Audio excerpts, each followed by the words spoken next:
Coming up on this week's episode of Hip Hop Now podcast, Eminem teases a curtain call to, but why? My thoughts on Lupe Fiasco's new album, Drill Music in Zion, and Bun B talks money over sales. Don't worry, I'll explain it if you don't get it.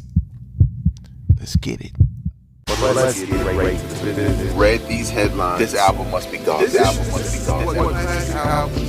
Classic album. Come to Hip Hop Podcast.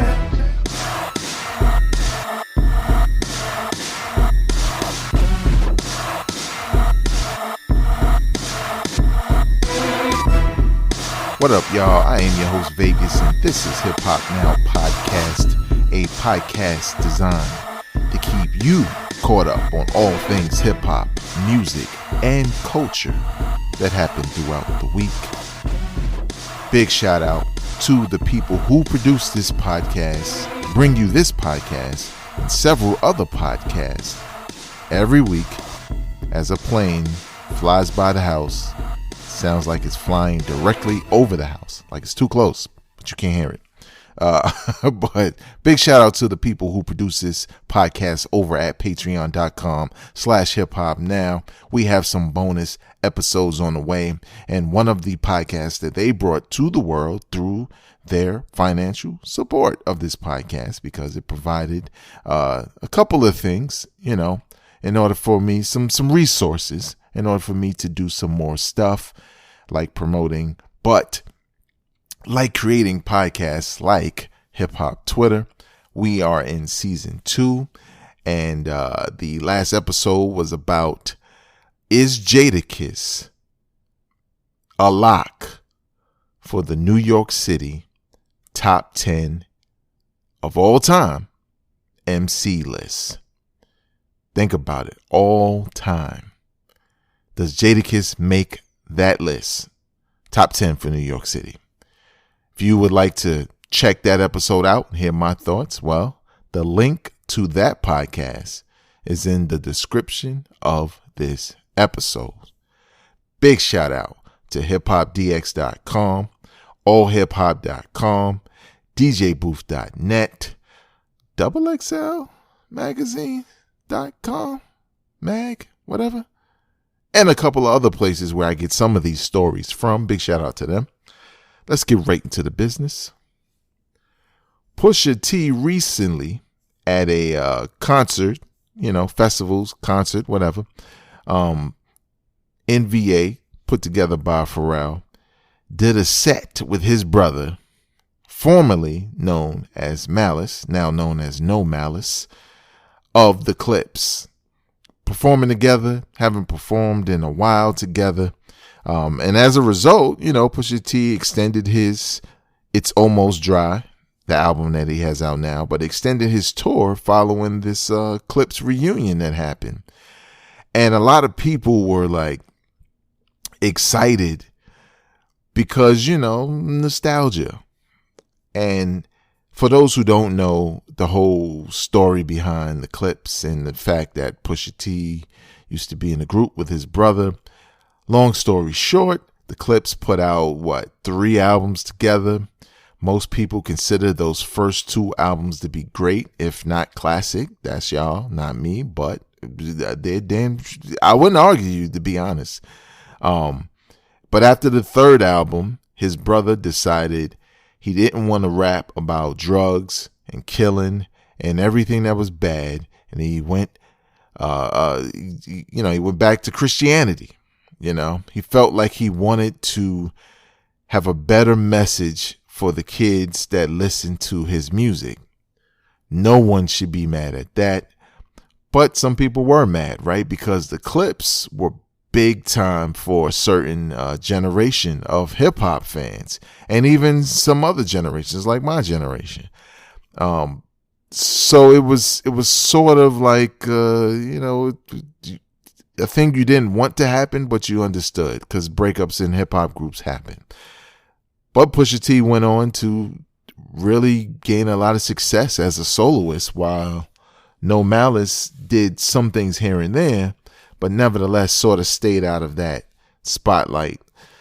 Well, they did a reunion. Everybody loved it. Loved seeing them together, because everybody loved the song Grinding and all the other records.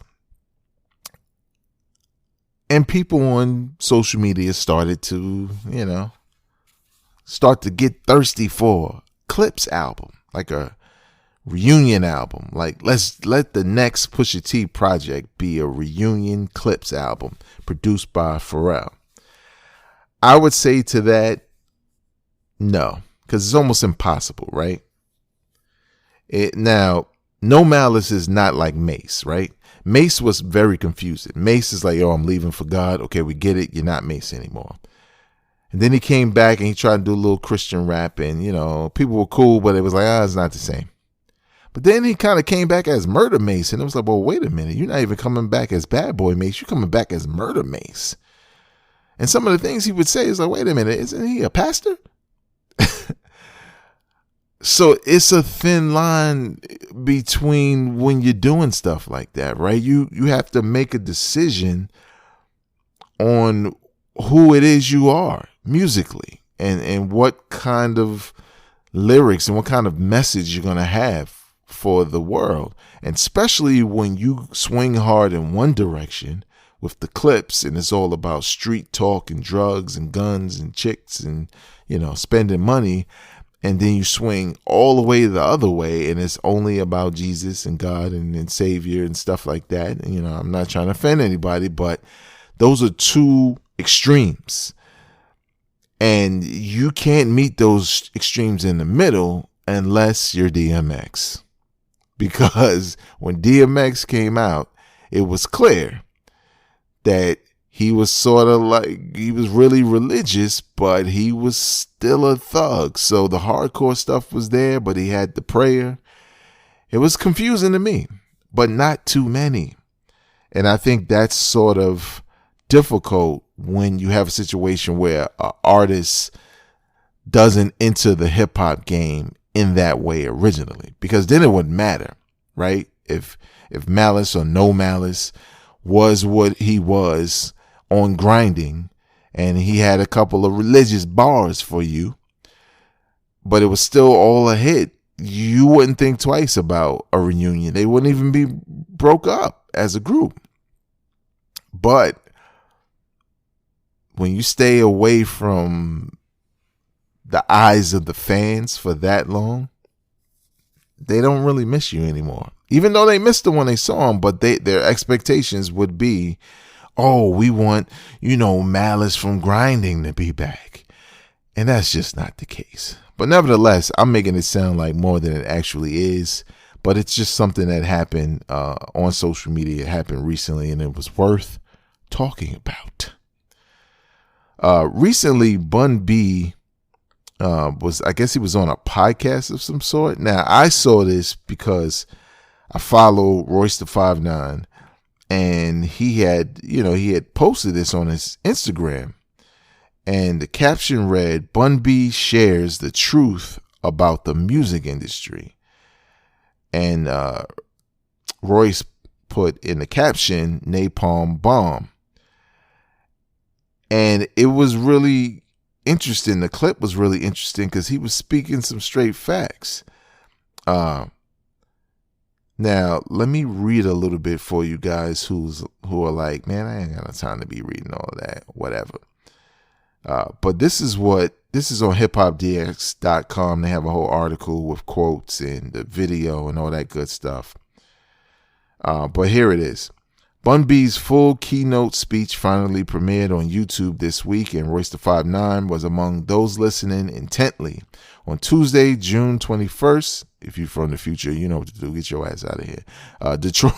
The Detroit rapper shared a clip of the Trill OG dishing out valuable advice to young artists, explaining why the bottom line is more important than sales or plaques. Here's a couple of quotes. "Once you realize you don't need 1 million people to make $1 million, you'll be a lot better off as an artist. 'Cause numbers in that sense are crap. How many records you sell is cap. How much money did you make off the record you sold? That's what this issue is about. You can walk around with a platinum plaque and hold your head up high because that is a major accomplishment. But you can't eat off that MF. There is no check that comes with a platinum plaque if you don't do your business right.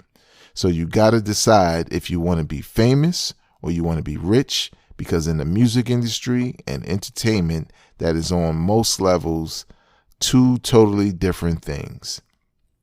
Now, he went on to say a bunch of stuff, but that right there, right here, like that is totally what I don't understand about artists who get jerked today.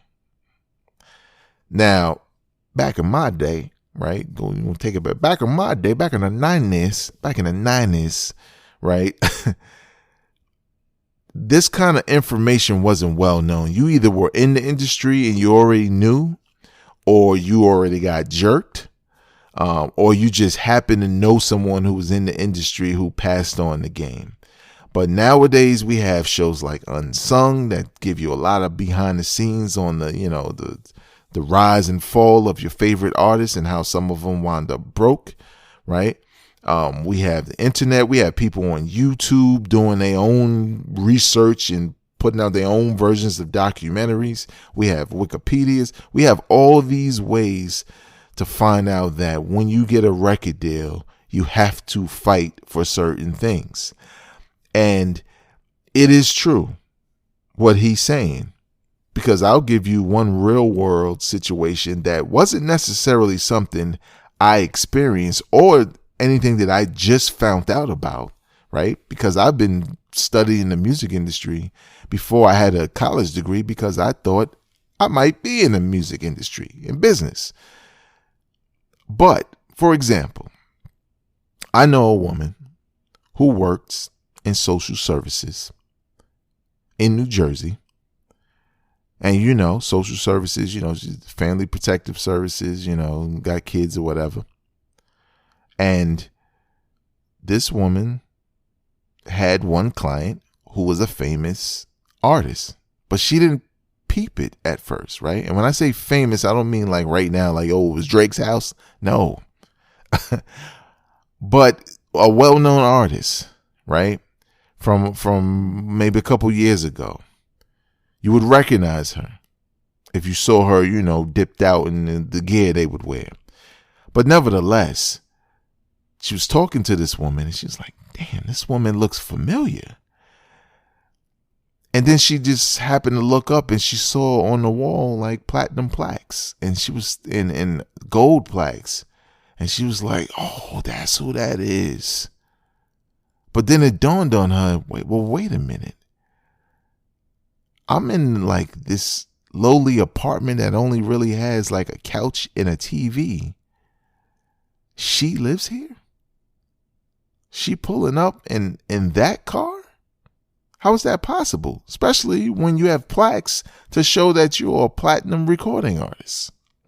Well, good people of Hip Hop Now podcast, it's exactly what Bun B is saying, right? Because at some point in the signing phase, they signed a dotted line with whatever record label, and now we're talking about everybody, either without knowing all the particulars and all the ways they could make money, or settling because there were things they could get right then and there. A lot of artists, a lot of fans really look at the record sales things, at least at some point in the 90s for sure, early 2000s, as being a sign that, they're well off. As a result, he sold 1 million copies, blah, blah, blah. But what does the contract say? You can go diamond and be broke. 10 million records sold and be broke if your contract isn't right. You have to, and now I'm going to get on my soapbox and teach, right? So SoundCloud rappers and all that, listen.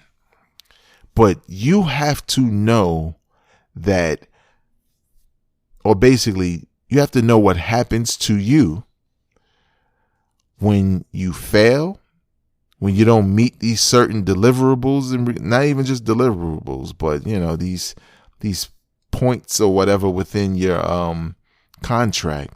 What happens then? Do I get dropped? Do I have to, do I owe them more money? What is the thing that happens? But also you need to know what happens when you are successful, right? Because you're already betting on yourself and they're going to bet on you too.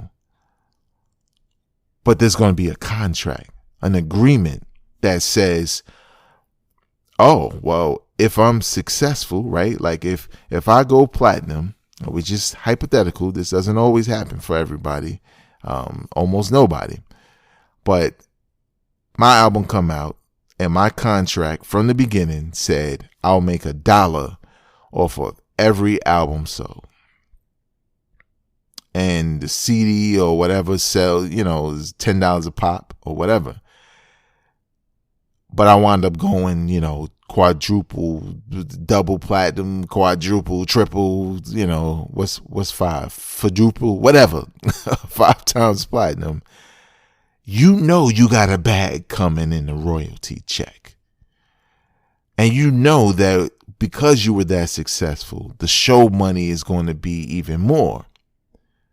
But you got a bag coming for your records at least. But what happens when you only go platinum once and maybe you fall off the next time? Well, you know that you're always going to eat off that first successful album. But the thing is you can go platinum 10 times with 10 albums. But if it's on the same whack contract you have, there's no guarantee you're going to make money. And if there isn't even a clause in there to say if I go platinum once, I can renegotiate, which is what I believe Foxy Brown had, right? If I go platinum, my first album, I could renegotiate my contract. Too bad, like mostly her albums were whack after that, except for Broken Silence. That one was all right. But I'm telling you, man, it's about the business. And what Bun B is saying is absolutely true. Unfortunately, it's a catch-22 because you have a lot of people who are in dire situations, really poor, maybe selling drugs, but don't want to, like really on the edge. And at that point in time, they see a way out. They don't care what that contract says, because what happens is the record industry will take care of you, right? That record label will take care of you out the gate, or they might just give you an advance, and that advance tells you, oh, well, I'm definitely going to make this money back, and now I can get out of my current situation. But that's never guaranteed. And even if they were successful, depending on what that contract says, it's not guaranteed. Now, I spent a lot of time on that, but I had to because I thought it was really dope. You can check out the article on hiphopdx.com. But I feel like stuff like that in hip hop is what you spread around, because how many years are we going to be surprised by an artist being broke, right? Regardless of how many chains they have on in their videos and have gear and whatever the videos and, the clothes they wear to shows tell you. Some of these people don't have job security. They don't have security at all. They don't have benefits. They don't have a lot of things. So once that star starts to die down and you're not it and you're not popular anymore, and those royalty checks aren't going to help you keep up with what you used to be, well, you wind up in an apartment somewhere. So I don't know. And being in an apartment is not a bad thing. Let me just say that. In other news, if we're going to talk about it, French Montana, and I know some people are saying, what do we want to hear from him for? He said something similar to what Jim Jones said a while back, that being a rapper is the most dangerous job in the world, which is not true. Being a soldier, even being a police officer in a place where you could get shot, and trust me, I'm not making up for any police officers that are shooting kids or unarmed black people. I'm not talking about them. I'm talking about the people who actually are good at what they do, but their life is on the line all the time. Any job where your life is literally on the line all the time is dangerous. I'm sorry, French Montana. I'm sorry, Jim Jones. Being a rapper does not count. You know why? Because of the people, and I'm not trying to accuse anybody of anything, but you know, like I know, it's the company you keep, it's the circles you travel in, it's the people you call friends sometimes, right? Whether it be old friends or new friends.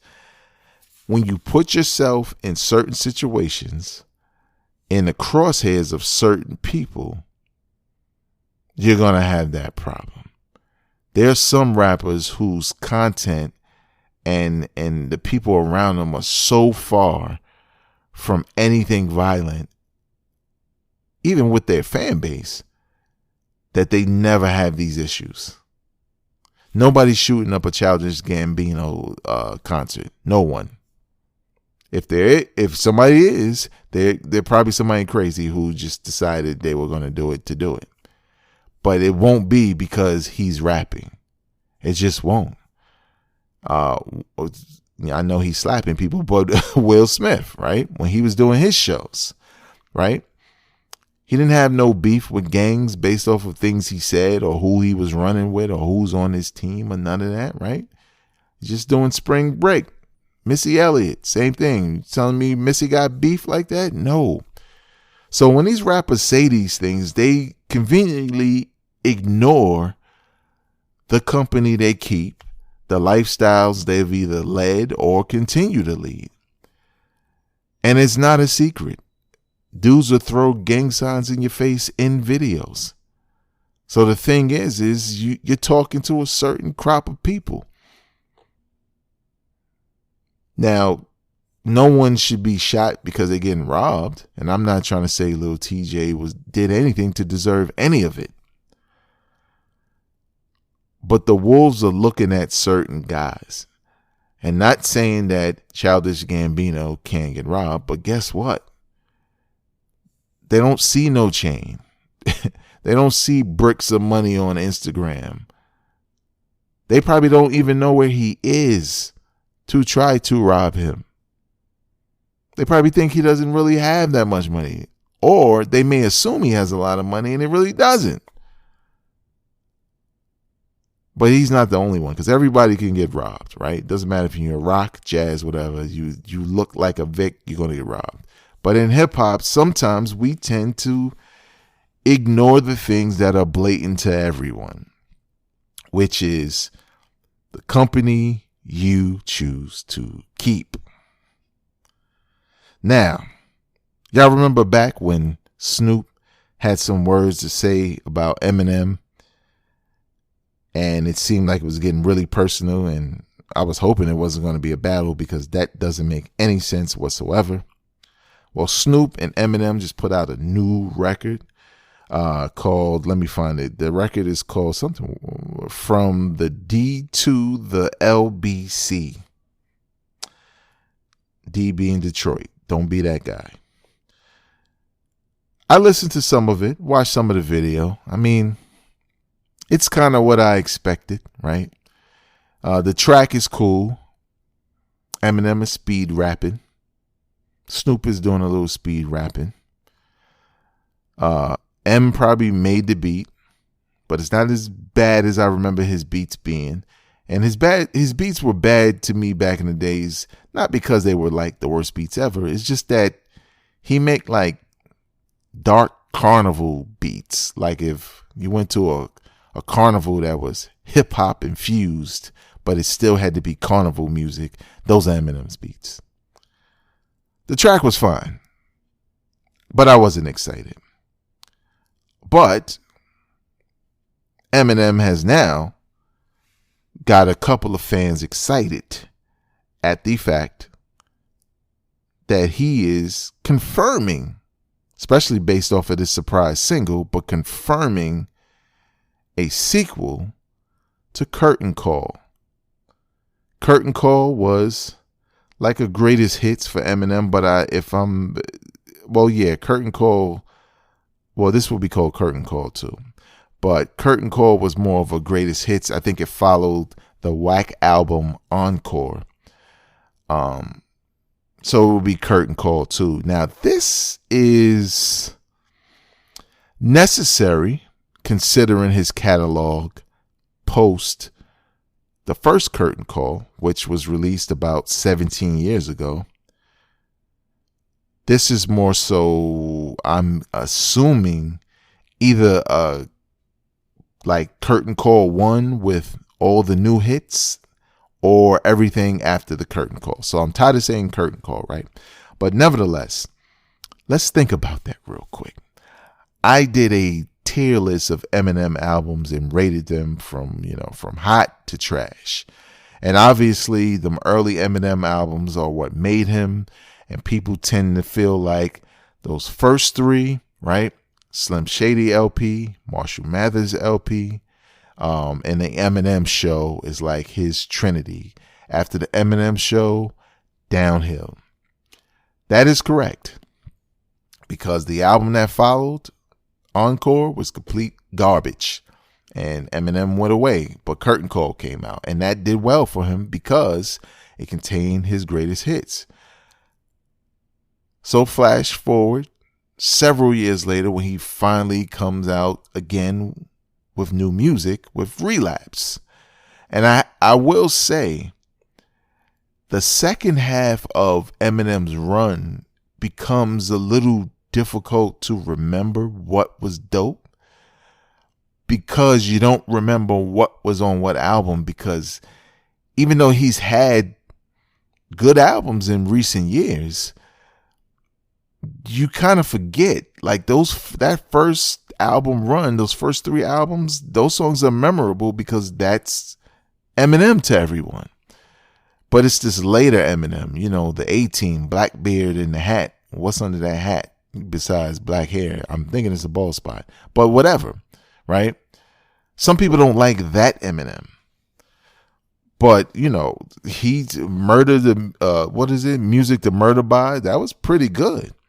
The Kamikaze joint, right? That was all about bars. Marshall Mathers LP2 was trash, except for like Rap God and maybe one or two other tracks.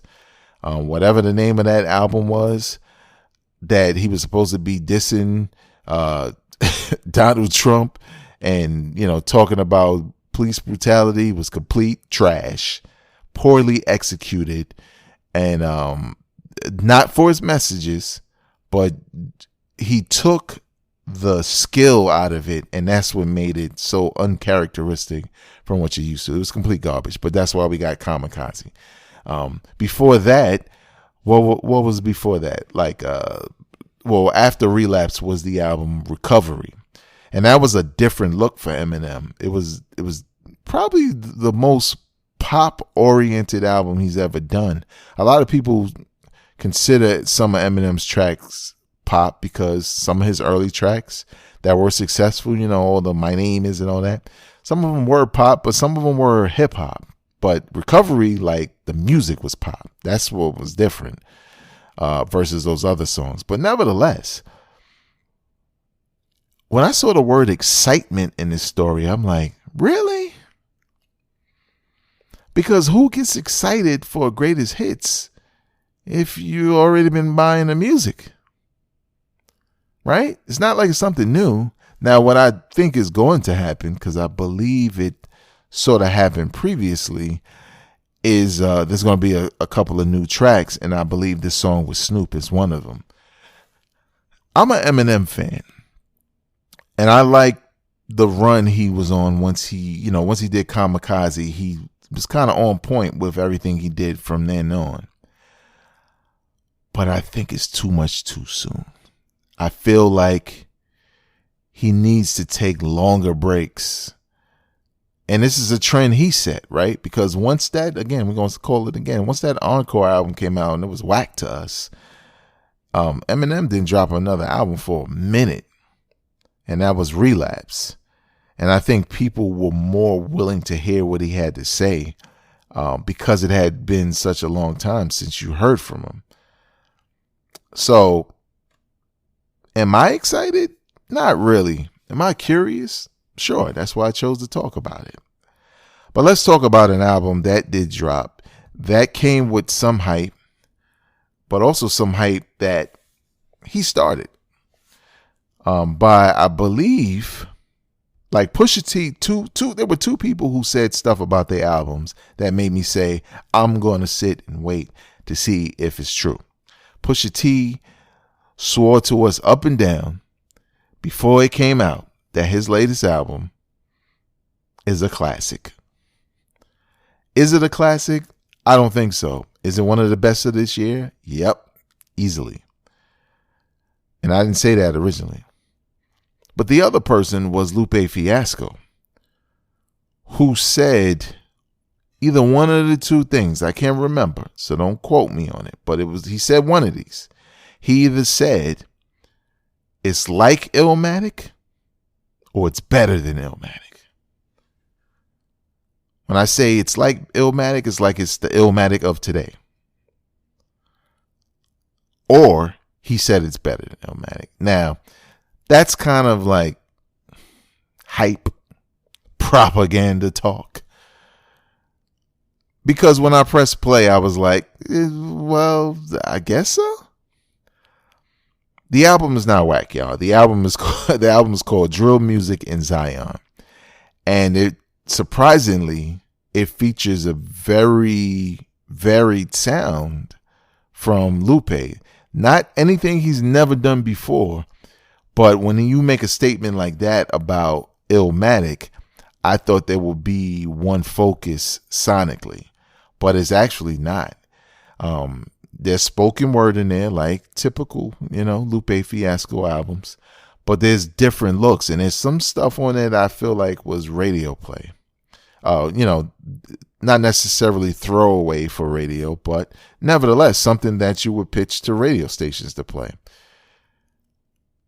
Is it as great as Illmatic? Nah. Is it his best album? Nah. But it is another reason to say that Lupe Fiasco is one of the best MCs in the game. In a different way, right? Not in a Jadakiss way, but in a thoughtful way, thoughtful lyrically, like a Common, like a Kendrick, like a Mos Def, Yasin Bey, excuse me. It kind of sort of in that way. You just listen to the lyrics. You feel like this is a person who is knowledgeable of life, of their life, of the world around them. And in some ways, that's not that exciting. There is nothing about this album that had me excited when I heard it. It was more like confirmation raps for me. You know what confirmation raps are? To me, it is what I thought it was, right? It's not whack. It's not blowing me away any kind of crazy, like, oh, this album is a classic. It's good, but it's nothing special. Now, I know with Lupe, there's sometimes in the past, there seemed to be a little hate towards Kendrick. I don't know if that still exists. I could be wrong. And I've always felt like, I think it's because Kendrick gets props for things that Lupe tried to do, and Kendrick does it easily, or people accept it more from Kendrick. Well, while I was listening to this album from Lupe Fiasco, I was thinking about that because of the variety that was on his album. It reminded me of what Kendrick does. And not to say that he took it from Kendrick, because he did not. He's been out longer than Kendrick, and he's kind of done some of the stuff previously. But the decision to have that variety of sounds is what stood out to me.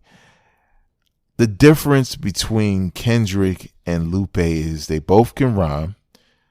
Lupe's probably the better MC overall.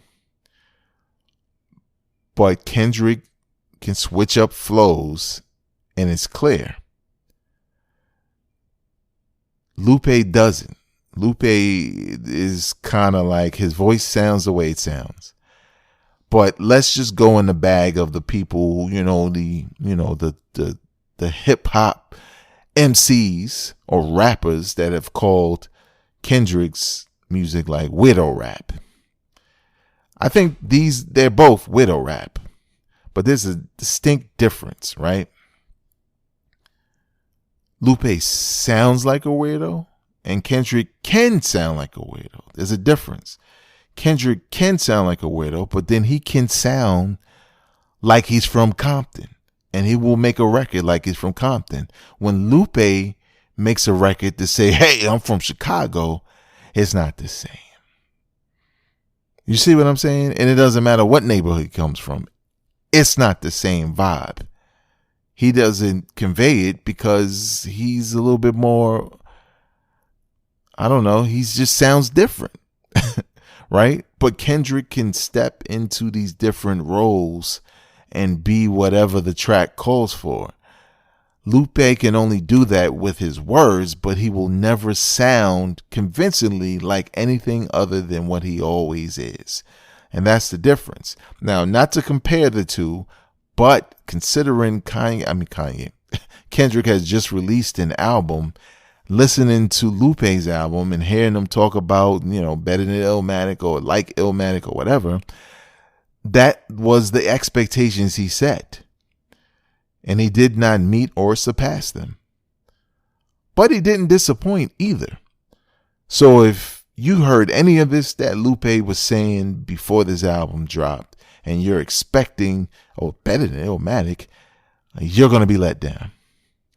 But if you enjoy whatever Lupe puts out and you enjoy his pen game when it comes to bars, and you don't mind a little variety in the beats and the hooks, you might love this album. This is sort of like if Kendrick is a little bit too much for your ass, you listen to Lupe Fiasco because he brings it down a little bit. Right? He brings it down a notch so you can comprehend and digest what's being said. So I'm going to continue to listen because I thought it was good. And maybe just like the Pusha T album, on my third listen, I'm like, man, this is top 5.